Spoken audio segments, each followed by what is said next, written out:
Hello, hello. Welcome to Wicked Words, the podcast where you get to listen to my terrible New England accent while I talk about true crime and other dark topics. My name is Brooke, and this is episode 3. I just wanted to thank all of you who listened to the first 2 episodes and anyone who reached out with feedback or criticism. It's totally appreciated, and I just wanted to take a minute and say that I did address those issues, so hopefully the audio is better this episode. If not, please feel free to reach out to me and let me know. I'm going to try and speak a little louder. I was told that I speak pretty softly. Also, I was told that the music in the background might be a bit much, like a bit loud, so I'm going to lower that a bit, and hopefully that corrects the issue. If not, please, like I said, feel free to reach out to me. I want to make this as easy listening for you as possible because I feel like getting these cases out and telling these stories is very important, because without that, these stories kind of fall to the wayside. This one especially, I had never heard of it, and I grew up very close, so I am not sure what happened here. There's not much information out there about it. I literally found no YouTube videos about it.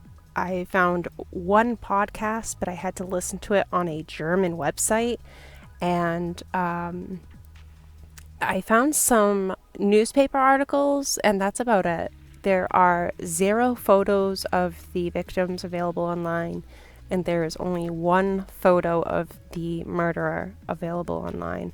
So it's kind of a bizarre case, like, altogether. The events that happened, as well as the total lack of information that's really available. We're kind of used to there being so much available online these days with cases, especially, cases that this, while it's 25 years old, is still relatively recent compared to a lot of cases that have much more information available online. So without further ado, I tried to compile it as best I could into a I want to say a story-like format, but it's not a story. I just wanted to make it as interesting as possible to listen to this dark matter. So without further ado, let's get started. John Curry was working at the Centralized Security Control Desk at the Otis Air National Base one September night in 1997 when he received a phone call from Lowell police. "How can I help you, sir?" asked Curry. "I'm looking for a Peter Contos." "He's not currently working right now," John responded. "Does he own a maroon-colored Dodge Omni?" John warily answered, "Yes, he does." "And he's not there right now," cried the officer. "No, would you like me to leave your name and a message?" The man on the other line seemed reluctant. "What is this in regard to?" Curry probed. "Mr. Contos is wanted and questioned in the murder of his wife and the disappearance of his 2 children. This entire conversation was bizarre to John, but this particular statement struck him as exceedingly odd. "I don't know if you have the right Peter Contos, because he doesn't have kids with his wife." John knew Peter didn't want kids, recalling a conversation some time ago where the subject was mentioned. And murder? Curry had never even seen Peter get angry. They must be mistaken, he thought. "Catherine Rice?" the voice queried. "No, his wife's name is Robin," John replied. His confusion was growing greater each moment. The sergeant gave his name and number and requested Curry call him if he saw or spoke to Peter. John hung up, feeling uncertain of what just happened or what he should do next. A superior officer was nearby and asked Curry what was going on. After explaining the strange call he just received, he asked for advice. His supervisor was just as perplexed and suggested that Curry call Contos. John was reluctant, but followed the order he was given. A wave of anxiety overcame him with each ring of the phone. Finally, Peter answered. "Hey, Peter, it's John. What's going on? What are you up to?" he asked, attempting to keep his cool. A dry, dull voice answered back. "I'm painting my kitchen." The knot in John's stomach tightened. There was no emotion at all in Peter's voice. "Well, why don't you sit down? I've got a bit of an odd question for you," John stated. "This might sound a bit strange, but we just got a call from the Lowell Police Department. There's a sergeant looking for you. He wants to talk to you about the murder of your wife and disappearance of your kids." John expected Peter to laugh, because clearly they were looking for the wrong guy. Or even a reaction of disbelief, that somebody could believe he was capable of doing something like this. But instead, Peter didn't react at all. "Pete?" There was no response. Thinking he had hung up, John repeated himself. "Pete?" Dead air. "Pete, you still there?" John thought he was going to be sick. "Yeah," he replied in a flat manner.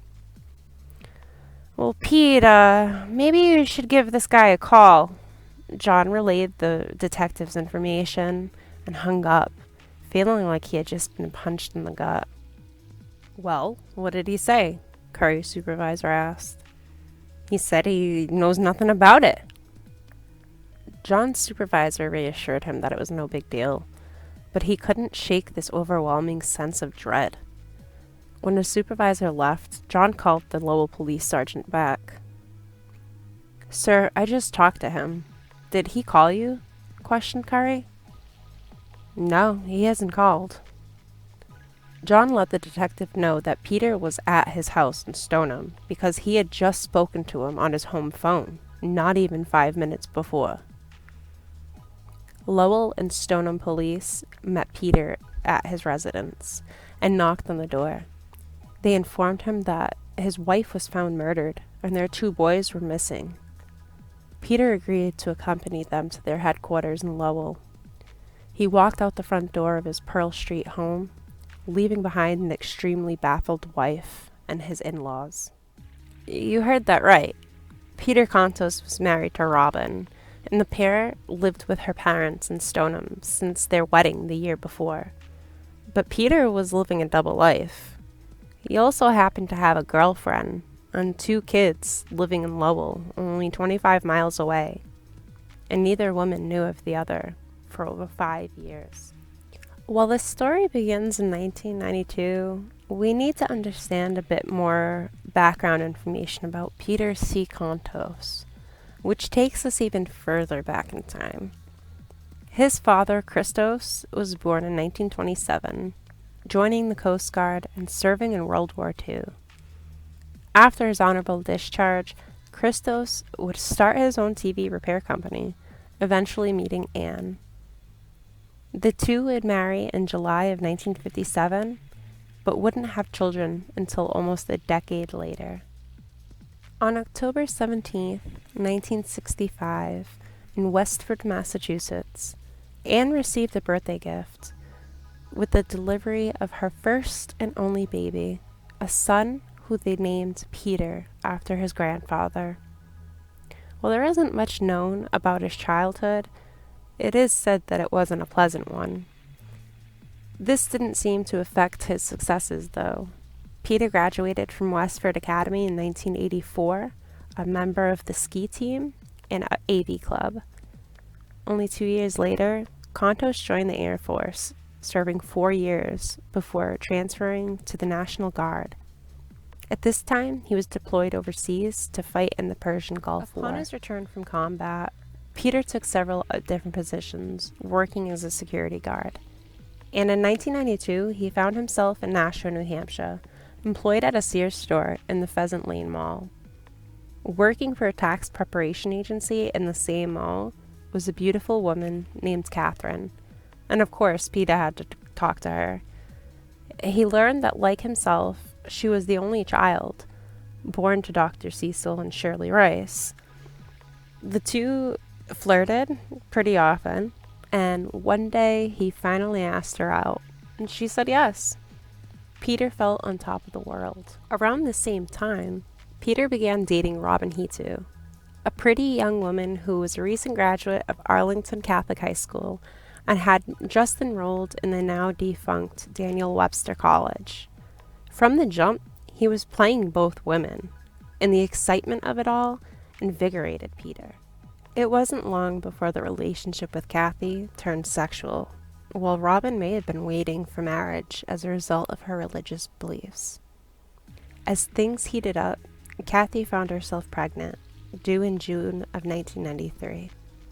It's at this point the fun hookups turned serious. Peter assured Kathy that he would be there for her and help her raise the baby. He managed to use his military duties as an excuse for extended stays away from Kathy's Lowell apartment, and she tried to be understanding and supportive of him. After Benjamin's birth, Kathy relied on her parents for help. She would drop Benjamin off to them in the morning so that they could bring him to daycare. Neighbors recall seeing Cecil and his grandson playing in the yard as Batman and Robin, the little boy's favorite superhero. Being part of a military family can be emotionally taxing, and it was no different for Catherine. However, it wasn't just Peter's job making things challenging. It was the entire other life he was leading that was really putting pressure on the situation. In late 1996, Peter and Robin got married, and the pair moved in with her parents in Stoneham, Massachusetts. The waters of Peter's life seemed to be calming until only 2 months later, another bombshell dropped. Catherine revealed she was pregnant again. The cracks in his shell were beginning to form. Peter assured Kathy that he would be present for the birth of their second child, despite communication and contact becoming more and more limited. He was requiring her to page him in order to talk on the phone, and she was so determined not to miss his calls, she had her home phone forwarded to a cell phone, not a hot commodity in 1997. 2 weeks before her due date, Kathy unexpectedly went into labor, and she was unable to get a hold of Peter. She caved and called her parents. Her father ended up serving as her labor coach, determined to provide a stable male figure in the lives of his grandchildren. On July 21st, Ryan was born. Cecil would bring Benjamin to visit his new sibling, and it was said that he was absolutely smitten. It's beyond unfortunate that the boys would never get the opportunity to nurture their blossoming bond. On September 26th, Catherine phoned up the Otis Air Base, where her boyfriend was stationed, and when John Curry answered the call, he informed her that Contos was not on base at that moment, but he could take a message. "Is this his wife, Robin?" he asked. "No. Could you just have him call Catherine?" she replied. They put a page out to Contos to give him the message. It wasn't something he wanted to relay by radio, as it seemed a bit inappropriate. But Peter didn't seem fazed, so John thought maybe it was innocent enough. The following night, when he received a call from the Lowell police detective, the situation turned eerie. If you thought this couldn't get any more bewildering, you'd be wrong. Because this is when Peter's superficial armor shattered, and the dark storm that had been brewing inside him was unleashed. Peter maintained his detached demeanor, claiming he hadn't seen Catherine since Christmas of '96. It was just that week, though, that he had called her to check in and see how she was doing. Police knew that this was a lie. Witnesses who were familiar with Peter alerted cops that his vehicle was spotted outside of Kathy's apartment around midnight, and the following morning, Peter was seen loading a bag into his hatchback around 6 a.m. When confronted with this information, Peter changed his story. Now, he asserted, he finished his shift on Friday and slept for a few hours before leaving base around 4:30 a.m., arriving at the apartment in Lowell around 6. Even though he hadn't made any plans with her, Peter assumed that Kathy would be awake because she was usually an early riser. He knocked on the door and no one answered, so he turned around and drove back to the Cape. It was clear that Peter was not going to assist them in their search for the boys, so they contacted Massachusetts State Police and the Air National Guard. Master Sergeant Wayne Raimundo oversaw the military personnel, while Trooper James Plath directed the police force involved. It was a blended effort to find the missing children, and when Raimundo received permission to search Contos' rooms, they gained a glimmer of hope that they may find them alive when they came across a soiled diaper and empty kids' yogurt containers. When searching further, the spark of hope slightly dampened when they stumbled across wet and sandy military fatigues bearing Peter's surname and a collapsible digging tool. The search extended into the early morning hours, and while there was barely time to process what was going on, Sergeants John Stowe and Richard McDonald discussed their disbelief.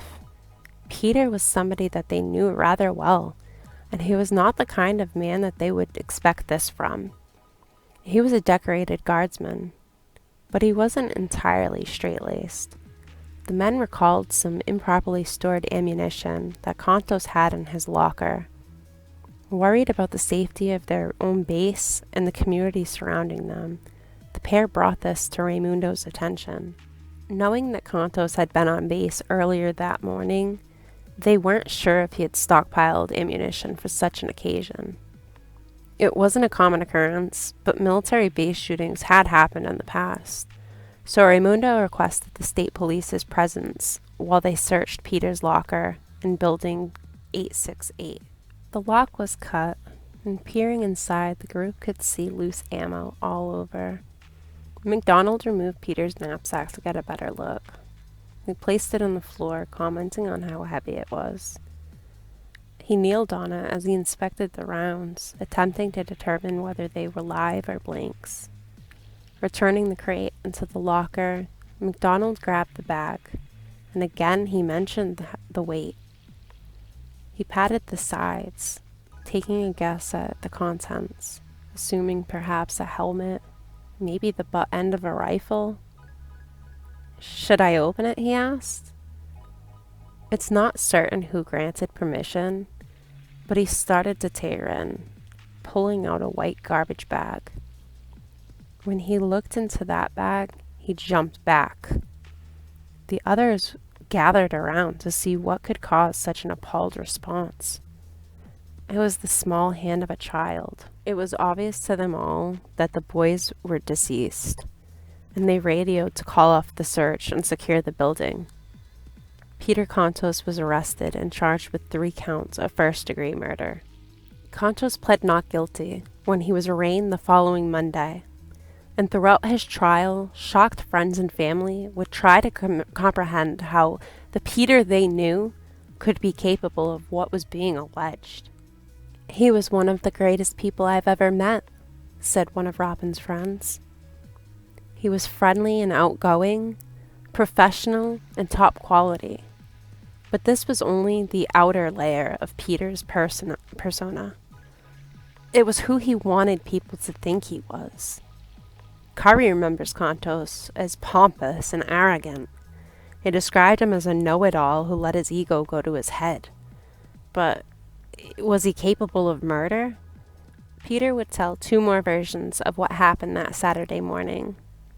When speaking to a psychiatrist hired by his defense, Contos revealed that he arrived at Kathy's apartment around 1 a.m., and the two had sex, but they argued afterwards when Peter told her that he wanted to settle the paternity of Ryan and end the relationship. Kathy went hysterical, he said, and she threatened to handle things her own way. Peter took this as meaning that she would reveal the affair to Robin, and according to him, he snapped, entering what he called the zone, reverting back to his military training and eliminating anyone he perceived to be a threat. This was not the same story he told in court, though. There, he claimed he arrived in Lowell around 4 a.m., entering the apartment and finding it dim and silent. Peter looked into the bedrooms and the bathroom, but he couldn't tell if anyone was there. So he sat in the unlit kitchen for about a half hour before leaving. It didn't take long for the jury to deliberate and return with a guilty verdict. Peter Contos was sentenced to 3 life sentences without possibility of parole. Dr. Cecil Rice and his wife read their victim impact statements, thanking all who were involved in getting justice for Catherine and the boys. They even thanked the defense attorney, who they said had the unfavorable yet important task of providing a fair defense for Peter. They also admonished him, though, chiding him for defaming their daughter in death to fulfill this mission. They requested the maximum sentence allowed and suggested that Peter be required to work every day to pay reparations to an organization that benefits children and families. It would be an act of a daily reminder of retribution, rather than only having a fleeting moment of triumph, Dr. Rice said. Peter Contos once confided in a friend that he felt like a king for having a girlfriend and a wife. But in my opinion, he was more like Icarus, flying too close to the sun, melting his wings of wax, and drowning in the dark depths of his own depravity. As always, at the end of the podcast episode, there's always more information that I like to discuss that I just couldn't fit into the script.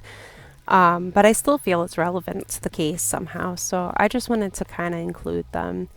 And some of these things are that Benjamin did not have his father's last name, but Ryan did. And I think that this is a testament to what Catherine's parents were quoted saying.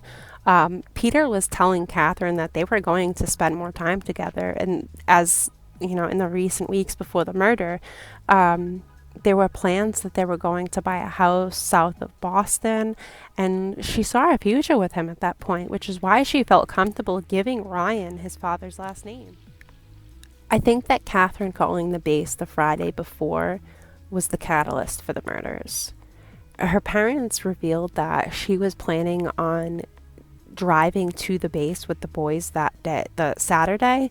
I think she was planning on confronting Peter about it, and he just happened to drive to her house to circumvent that from happening. And whether he had planned to murder her before he arrived, or if things got out of control and he murdered her there, that's up for a jury to decide.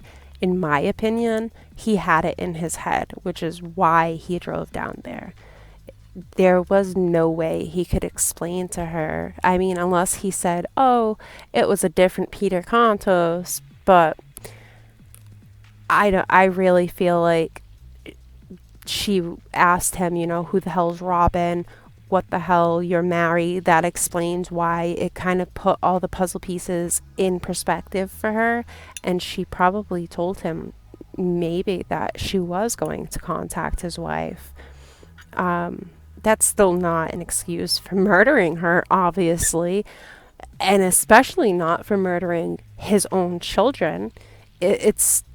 I feel like it was premeditated, that he saw Catherine and the boys as being disposable, and she was just a second life to him, which was, you know, not as important as the one he had with Robin.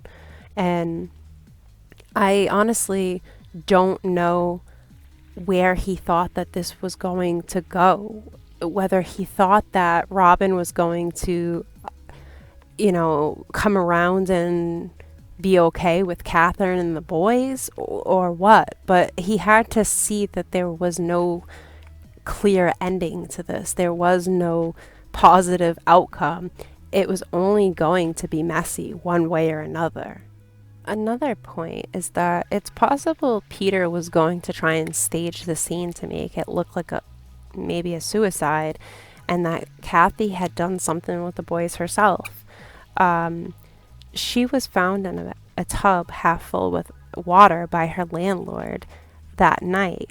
Irene was her friend and her landlord, and she lived upstairs from Kathy. And when she didn't hear anything from the apartment, but she saw Kathy's car in the driveway, she thought it was weird. Obviously she's got two little boys, you would hear something, but it was silent all day, and she called the parents, and then all of a sudden Irene and her son went and entered the apartment, and they found Kathy, and that's when the police were contacted. So I feel like maybe Peter just wasn't expecting Irene to come downstairs, and he knew so little about Kathy that maybe he didn't know that she was friends with Irene. He probably just, it was something unexpected in his poorly executed plan. Speaking of Kathy's parents, Peter refused to meet them. It was kind of a weird part of their life. They had this 4-year-old grandson who would talk about daddy, but they really never saw this man. He was not really involved. So he was kind of like this phantom. So something else was that Peter told both women that he was full-time active duty, but he was really in the National Guard, which meant that he only worked 1 weekend a month and 2 weeks during the summer. To make up for this, he would work security guard jobs. And when you think about how he was trying to make two households work on one small income, it kind of blows my mind. You think about the amount of pressure that he was really under, but it's all brought on by himself. I couldn't imagine how he was trying to make a marriage work, look for a home with one wife, and then, take care of two small children and look for a home with another woman. It just kind of blows my mind. And Massachusetts is not a cheap place to live by any means. They call it Taxachusetts for a reason. So, an update. Robin obviously divorced Peter. And it seems like she remarried and she's still living in Massachusetts. But she has two boys of her own now. And I feel like this must be such a painful reminder for her each and every day. And I really hope that she's overcome the damage that this douchebag created for her. I couldn't imagine being in her shoes. She learned that her husband not only was cheating on her and had two children, but then she learned that he was a murderer and he had killed them. It's beyond trust issues. So the fact that she was able to move forward and remarry, good for her. Catherine's father was a world-known group therapist who specialized in trauma. And he was an author and a teacher, and he was actually tied to the Mass General Hospital Department of Mental Health. He was a very well-known man. And I feel horrible that this family had to lose not just their only child, but then their grandchildren as well. It's really sad. Sad's such an understatement, obviously. And then it's even worse that not too long ago, Dr. Cecil Rice passed away. So my heart goes out to their family. They have had nothing but grief. The autopsy revealed that the three of them had open and bleeding wounds on their necks, possibly from a garrote type weapon. And the boys were found with towels tied tightly around their throats. So it's presumed that this was put there post-mortem as a way to kind of stop the bleeding while he had them in the bags. Catherine also had blunt force trauma to her face, so it's presumed that he either knocked her out before strangling her or she fought back. It's not clear. the Rice family refused to release photos of Catherine and the boys. Even after they passed, still no photos have surfaced, which is totally fine. That's up to them to, preserve that memory of them and not have, their family's photos used all over the world for this, to be tied back to this specific memory. Because it's said that Catherine was vibrant. She was such a nice woman, and she was a loving mother and daughter. So I can imagine they wanted to hold on to that memory instead. Lastly, the weirdest part of this whole freaking thing was while I was doing my research, I came across some odd websites. And I mean, strange. Like, one of them was a forum page called Usernet from Google Groups back in like 1997, when this first all happened. And there were a couple users who were commenting back and forth on the case. And one of these users, his name was Joe1Orbit. And he seemed to be posting some really insensitive comments that were like defending the murderers, and he would like, talk about societal immorality and it's just really odd things. And so at the end of all my research, I wanted to kind of look further into this guy and just see like what his deal was. And I came to find out that it's presumed he was a serial killer himself. It's thought that maybe this man's name was Edward Wayne Edwards, and he liked to kind of taunt his own crimes as well as the crimes of others that he admired. And it's just, as the internet age kind of became in the late 90s, early 2000s, I guess he took advantage of it and used this very vague persona to do what he had always done. So I could create an entire like hour-long episode about this guy by himself, because just doing the research, he's an odd fellow, and that's just being nice. So let me know if that's something you're interested in, and I can go from there, because otherwise I'm still trying to find where the internet connected Edward Edwards to Joe1Orbit, because I can't find the connection anywhere. But nonetheless, both are creeps, to be polite. So I hope you guys, I can't say enjoyed this story, but I hope you guys, were just as astonished and taken back by it as I was. And it sticks in your brain, and it's something that you think of, and maybe you'd say a prayer for the boys.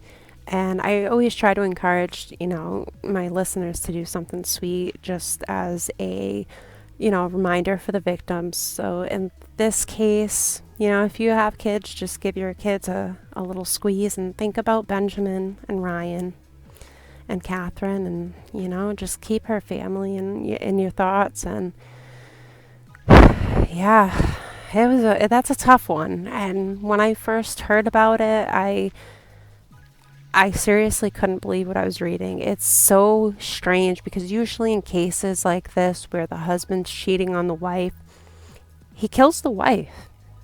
He doesn't kill the mistress usually, and usually the mistress doesn't have children at that point. But there was a more recent case in Connecticut that was kind of reminiscent of this one. It was the murder of Connie, I can't remember her last name. I think it was like DeMonte or something. It's very, very reminiscent. Maybe I'll even do a case about that one. Crime Weekly, they just did an amazing podcast, 3 parts about that. So you could always check out their podcast. That's Stephanie Harlow and Derek Levasseur. So, yeah, I mean, otherwise, next week, not sure which episode I'm going to be doing. If you have any thoughts or suggestions, feel free to let me know. Otherwise, I'll catch you on the flip side.